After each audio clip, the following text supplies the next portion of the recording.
Cela aurait pu passer sous silence, mais en y regardant de plus près, le 13e point de presse du porte-parole du comité du plan de veille et de riposte contre le coronavirus annonçait l'autre visage de la pandémie, la contamination communautaire.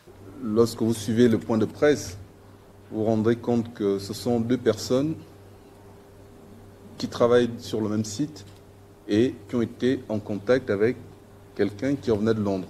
Donc ce qui veut dire que cet organe de presse aujourd'hui est un cluster dans la définition de l'OMS. Un cluster de la pandémie identifié au niveau du Gabon.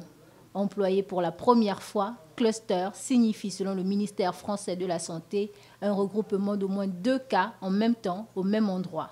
Ce qui fait largement penser sans être alarmiste que la typologie de la propagation du coronavirus au Gabon est sur le point de changer. Sur les 18 cas recensés jusqu'ici, 2 relèvent de la propagation communautaire. Preuve que la maladie est désormais une réalité dans le pays et qu'il va falloir faire attention en respectant scrupuleusement les mesures barrières annoncées par l'OMS de concert avec le gouvernement.